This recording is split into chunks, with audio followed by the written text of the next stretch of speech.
I might just follow up that John Banks video with a link to his Wikipedia page where explains that he was raised by a career criminal.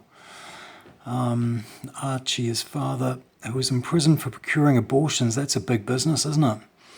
Selling abortions. I'll put a link to the American agency that sells baby parts. Big business, that one.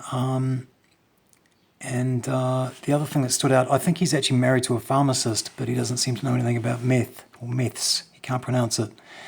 Doesn't know how it's done, where the ingredients come from. Perhaps he could ask his wife.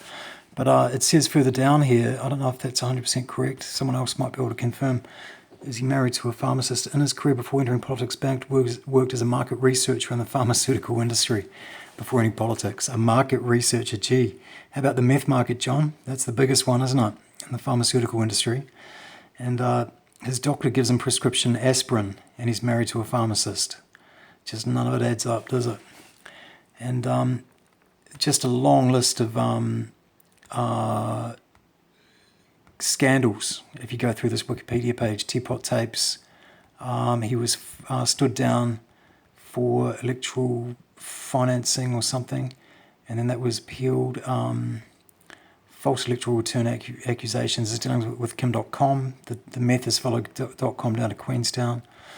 And then a child that had to file saying that Banks was his father. He denied it, and he tried to. The guy alleged that he procured drugs to give to the mother to try to get her to abort the baby, and she wouldn't do it. So in his mea culpa the other day, he said he's never had anything to do with drugs. Well, he tried. He's accused of procuring drugs to make his missus have his girlfriend have an abortion. Didn't mention that, did he? Go through and read it. It's just he and then the reference to Tony's restaurant, which was supposed to be a CIA, according to Hallett, CIA or but they get honoured. He's got all these honours as well. I mean, if you read it, it reads like one of the biggest criminals in New Zealand. Well, from family life at least. So that just beggars belief, and they all get honoured. And then he was Minister of Police as meth was introduced. Hasn't stayed in touch with anyone apparently about the problem. Doesn't know anything about it. No one knows anything about it.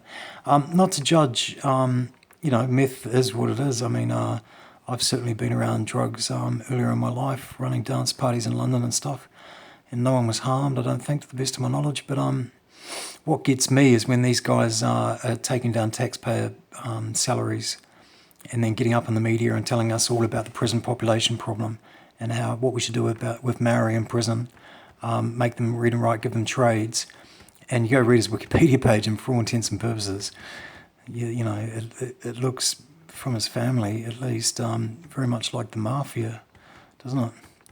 So anyway, I'll put a link to that. I think his wife is a pharmacist, and he's not quite sure how meth works. Hey, John. Lives in downtown Auckland there. Just epic, isn't it? There you go. When did our problem start in New Zealand? With the ACT Party?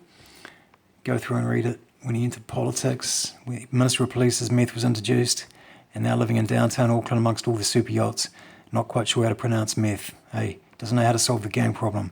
Minister of Police, not in touch with anyone now, no strategy, still drawing down his pension. Just great, isn't it? These are the people that run New Zealand.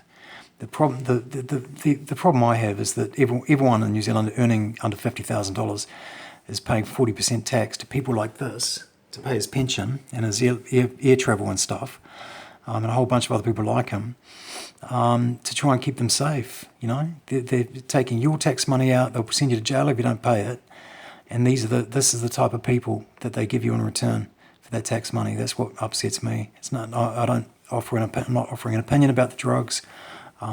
Who's taken what? If the Bible says, "Do not say anything that makes you stumble." Well, if you're not stumbling, well, is it anyone else's business? I don't know.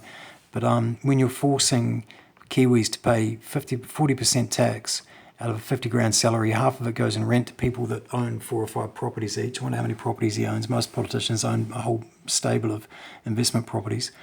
50% of your income goes to rent, 40% goes in tax, and then these guys stand up in the media on their government pensions and tell you all about the prison population problem and how to solve it. And they're all silent, all strangely silent on the meth and the drugs, aren't they? I mean, come on, man. You know, this is the nature of the prison system that we live in. Just amazing. I think he claims to be Roman Catholic. I think you'll find a lot of this is Vatican mafia run. But behind that is the Phoenicians, the ones with the tongue problem. The more you research it, so even the Vatican's just a front. Now it's all shifted off back into the Middle East, as far as I can tell, where it is. They're collapsing it, and they're collapsing it with communism right across the West. And these people, man, you'll never get an honest answer out of them.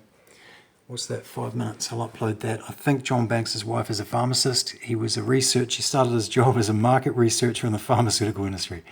What does that tell you? Give me a break. Just before meth was introduced to New Zealand. My God. Righto.